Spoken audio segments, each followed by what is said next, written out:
Hey everyone, Yan Zhao back again. Another lunchtime comic review. Today we've got Magna, The Last Pantheon by John Hervey. The second. Oh, he's the second.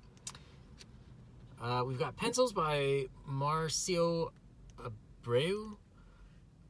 Omni something is the colorist. Now I wonder if this is the same colorist that does... I think they were doing work for either Zach or somebody else. Yeah, we've got Alex Garcia, lettering design. Marco Delia Verde, the cover.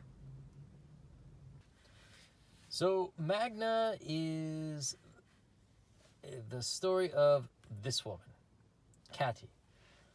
So in the beginning, we see that there is some kind of a heavenly type war where you have a lot of gods that are fighting against their traditional enemies.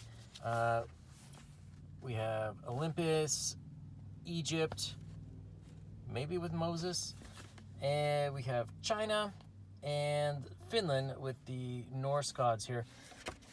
So for some reason, all of these epic end-time Ragnarokian battles are taking place at the same time. And lots and lots of gods are being murdered. Some are being saved. Thor manages to save his newborn daughter. He puts her in this egg-like contraption, manages to get the container, I guess you'd say, out.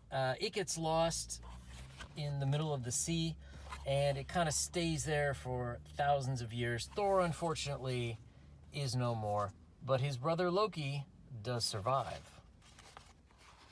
And we see similar things going on. We've got ancient Greece. We got Hercules. He runs away, the lion of Olympus. We've got the Jade Emperor and various Chinese deities. The Monkey King is there. I don't think we actually see what happens to him. It's implied that he is betrayed by the dragon. Oh, no, we do see what happens. He's dead. My bad. And so what happens is this girl, whose name is Katy, she is found by this family, and they move to Tree City, Idaho from Finland. And they're doing that in order to protect her because, bam, werewolf-looking guy comes after her. Now, the father had originally seen one of these when he found the daughter, so they escaped to the U.S. to try to get away from whatever these things are. They have no idea. And so, as the book goes on, Katy discovers who she is, kind of. She eventually discovers that she is the daughter of Thor, and some of the gods that remain are looking to her for hope. They say that God sent his angels, the God of Abraham, Jesus' papa, that God. When he sent the flood, it was partially to exterminate a lot of these gods, these other pantheons.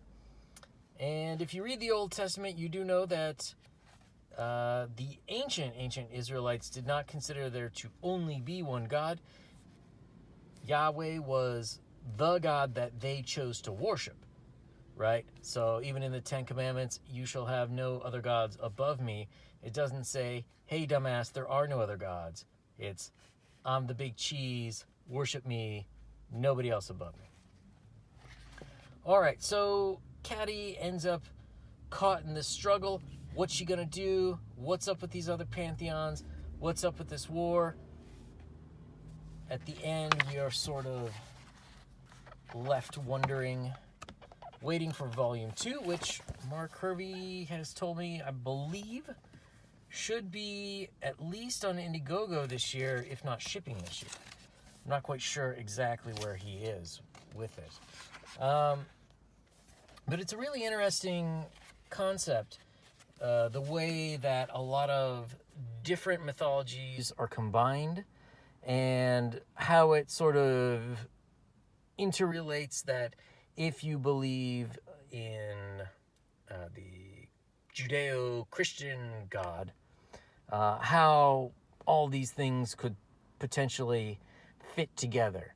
So overall, I like the idea. I like the story. It is very interesting. I think for the most part it's pretty original, and it's nice to see all these mythological characters and how John manages to put in sort of their essence into this comic. Now, we will have to see how it works out. This is really the introduction, the meat.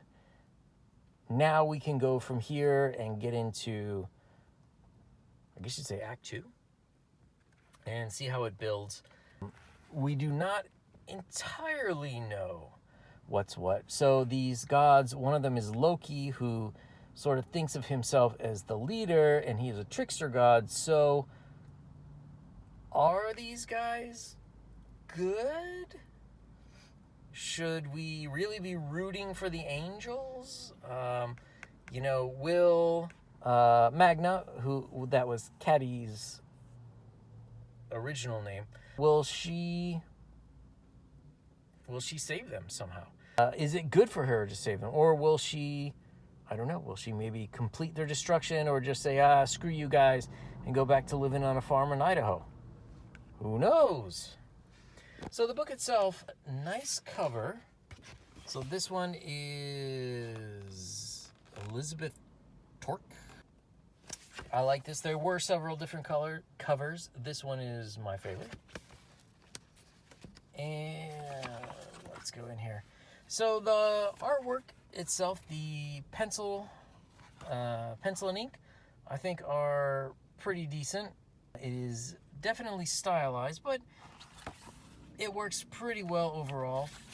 I'm not a huge, in most things. I think the color in some place does a bit of a disservice.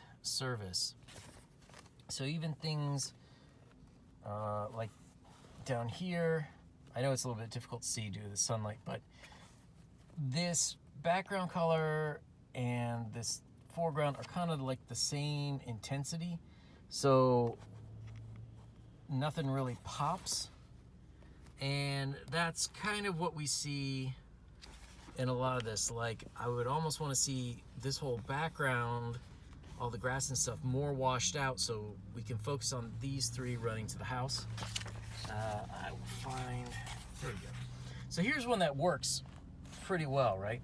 We've got this ship and we've got the yellow. I would almost want to see a little bit more yellow on the people to light them up, but our eyes really focus in here. We focus in on the red, up here.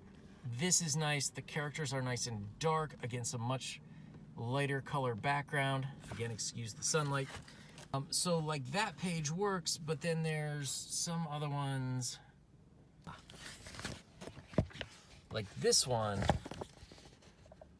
could be better. Part of the issue is, this background is pretty saturated, and so is she. If you look into her skin color, it's got purple for the cool colors. So it's really competing, blending in with this background. She should pop more. Like this whole background should be flat, like a much flatter color. He's a little bit better, but again, this purple is dark. So if this were less saturated and, a little bit towards the white, towards the lighter end of the spectrum, these two would pop out of there a lot more. So you see, this one works better, right?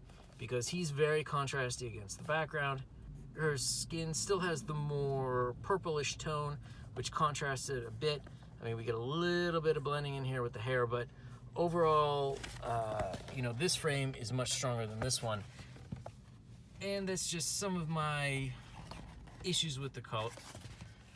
Sometimes I think the color sort of overpowers the artwork itself.